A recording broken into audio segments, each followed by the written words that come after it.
السلام علیکم۔ جب کوئی قوم ترقی کرنے لگتی ہے تو اس کے کارخانے اور کتب خانے آباد ہونا شروع ہو جاتے ہیں، اور جب کوئی قوم زوال پذیر ہوتی ہے تو اس کے مالز اور ہوٹلز آباد ہونا شروع ہو جاتے ہیں۔ آپ کو دنیا کے ہر ترقی یافتہ ملک میں لوگ ہوٹلوں سے لے کر بسوں اور ٹرینوں تک میں کتابوں کے ساتھ نظر آئیں گے، اور دنیا کی ہر ترقی یافتہ قوم کے گلی محلوں اور گاؤں دیہاتوں تک میں کارخانے ملیں گے۔ 1600 صدی عیسوی دنیا کی تاریخ اور بالخصوص مسلمانوں کے زوال کی صدی تھی۔ اس صدی کے بعد سے ایجادات، تخلیقات اور تحقیقات کا سلسلہ سست روی کا شکار ہوتے ہوتے بالآخر ختم ہو گیا، جبکہ دوسری طرف یورپ میں تسلسل کے ساتھ جدید سائنسی تھیوریاں، سائنسدان، تخلیقات اور ایجادات کا نہ ختم ہونے والا سلسلہ شروع ہو گیا، اور یہ ترقی محض کسی ایک شعبے میں نہیں تھی بلکہ ہر شعبے میں شروع ہو چکی تھی۔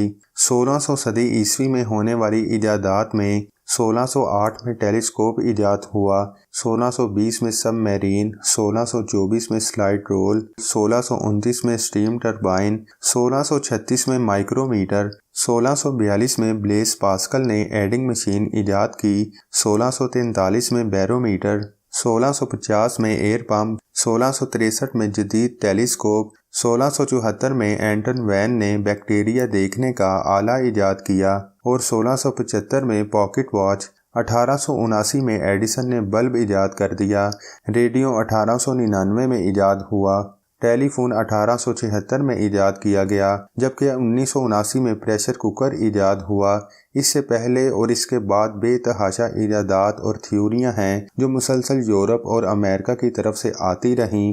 اس دوران مسلمان اندلس سے لے کر دہلی تک یا تو عیاشیوں میں مصروف تھے یا پٹنے میں، اور یہ پٹائی تعلیم سے لے کر جنگ تک ہر میدان میں جاری تھی۔ قدرت کو اپنی اس کائنات کو چلانے کے لیے لوگ درکار ہیں۔ اگر آپ نے سیاست سے لے کر تعلیم تک ہر میدان کو چھوڑ رکھا ہے اور عیاشیوں میں لگے ہوئے ہیں، تو پھر خدا امامت آپ کے ہاتھ سے لے کر ان کو دے گا جو نمازی اور حاجی نہ ہونے کے باوجود بھی اس کے اہل ہوں گے۔ جنگ عظیم دوئم کے بعد دنیا نے ایک دفعہ پھر کروٹ لی۔ چھوٹی آنکھوں اور چپٹی ناکوں والے پوری دنیا میں اس راز کو پا چکے تھے کہ دنیا میں ترقی کیسے کرنی ہے اور کیسے آگے بڑھنا ہے۔ 1948 میں آزادی حاصل کرنے والا چین پہلے 1958 میں برطانیہ سے اور پھر 1964 میں ملائیشیا سے آزادی لینے والا سنگاپور، 1945 میں اپنے دونوں شہر صفحہ ہستی سے مٹوانے والا جاپان، امریکہ سے سخت مقابلہ کرنے والا ویتنام، اور 1958 میں کراچی کو بطور مثال اپنے شہر سیول کو کاپی کرنے والا جنوبی کوریا۔ اس وقت دنیا کی معیشت اور تجارتی منڈیوں پر انہی کا راج ہے۔ اگر آپ کو یقین نہ آئے تو آپ دنیا کی بڑی بڑی برانڈز اٹھا کر دیکھ لیں، آپ کو سمجھ آ جائے گی۔ دنیا کی آٹو موبائل، انفارمیشن ٹیکنالوجی اور الیکٹرونکس انڈسٹری میں خصوصاً ان ممالک کا دور دور تک کوئی مقابلہ کرنے والا نہیں ہے۔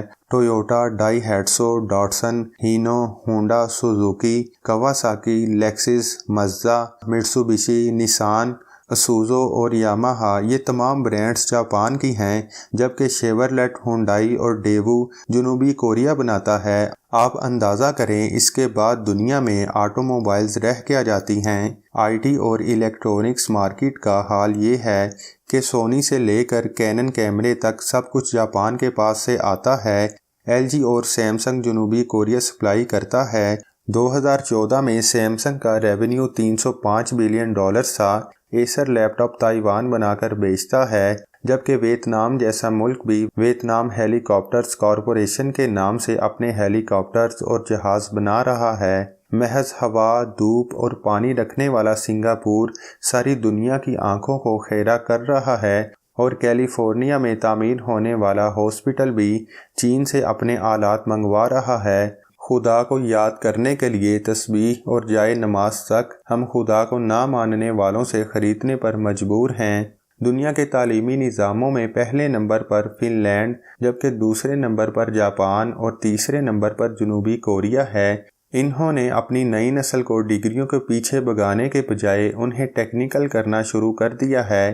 آپ کو سب سے زیادہ ایلیمنٹری سکولز انہی تمام ممالک میں نظر آئیں گے۔ وہ اپنے بچوں کا وقت کلاس رومز میں بورڈ کے سامنے ضائع کرنے کے بجائے حقائق کی دنیا میں لے جاتے ہیں۔ ایک بہت بڑا ووکیشنل انسٹیٹیوٹ اس وقت سنگاپور میں ہے اور وہاں بچوں کا صرف 20% وقت کلاس میں گزرتا ہے، باقی 80% وقت بچے اپنے اپنے شعبوں میں آٹو موبائلز اور IT کی چیزوں سے کھیلتے گزارتے ہیں۔ دوسری طرف آپ ہمارے تعلیمی نظام اور ہمارے بچوں کا حال ملاحظہ کریں۔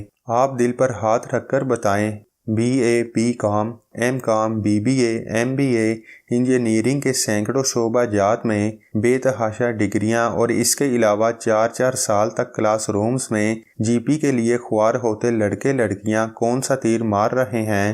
آپ یقین کریں، ہم صرف دھرتی پر ڈگری شدہ انسانوں کے بوجھ میں اضافہ کر رہے ہیں۔ یہ تمام ڈگری شدہ نوجوان ملک کو 1 روپے تک کی پروڈکٹ دینے کے قابل نہیں ہیں۔ ان کی ساری تگ-و-دو اور ڈگری کا حاصل محض ایک معصوم سی نوکری ہے۔ ہم اس قدر ویژنری ہیں کہ ہم لیپ ٹاپ اسکیم پر ہر سال 200 ارب روپے خرچ کر رہے ہیں، لیکن لیپ ٹاپ کی انڈسٹری لگانے کو تیار نہیں ہیں۔ آپ ہمارے ویژنری پن کا اندازہ اس بات سے لگائیں گے کہ ہر کوئی سی پیک کے بارے میں یہ بات کرتا ہے کہ ہمیں چائنا سے گوادر تک جاتے 2000 کلومیٹر کے راستوں میں ڈھابے کے ہوٹل اور پنکچر کی دکانیں کھولنے کو مل جائیں گی، اور ہم ٹول ٹیکس لے لے کر بل گیٹس بن جائیں گے۔ اوپر سے لے کر نیچے تک کوئی بھی ٹیکنالوجی ٹرانسفر کروانے میں دلچسپی نہیں رکھتا۔ اب فلپائن کی مثال لے لیں۔ فلپائن نے پورے ملک میں ہوٹل مینجمنٹ اینڈ ہاسپٹیلٹی کے شعبے کو ترقی دی ہے، اپنے نوجوانوں کو ڈپلومہ کورسز کروائے ہیں، اور دنیا میں اس وقت سب سے زیادہ ڈیمانڈ فلپائن کے سیلز مینز، گرلز، ویٹرز اور ویٹریسز کی ہے۔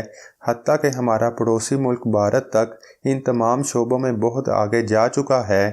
IT انڈسٹری میں سب سے زیادہ نوجوان ساری دنیا میں بھارت سے جاتے ہیں، جبکہ آپ کو دنیا کے تقریباً ہر ملک میں بڑی تعداد میں بھارتی لڑکے لڑکیاں سیلز مینز، گرلز، ویٹرز اور ویٹریسز نظر آتے ہیں۔ پروفیشنل ہونے کی وجہ سے ان کی تنخواہیں بھی پاکستانیوں کے مقابلے میں 10 گنا زیادہ ہوتی ہیں، اور دوسری طرف لے دے کر ایک مری ہی ہمارے لیے ناسور بن چکا ہے، جہاں کے لوگوں کو سیاحوں کی عزت تک کرنا نہیں آتی۔ چینی کہاوت ہے کہ اگر تم کسی کی مدد کرنا چاہتے ہو تو اس کو مچھلی دینے کے بجائے مچھلی پکڑنا سکھا دو۔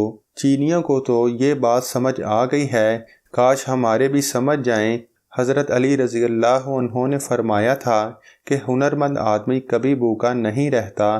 خدارا ملک میں ڈگری زدہ لوگوں کی تعداد میں بڑھانے کے بجائے ہنرمند پیدا کیجیے۔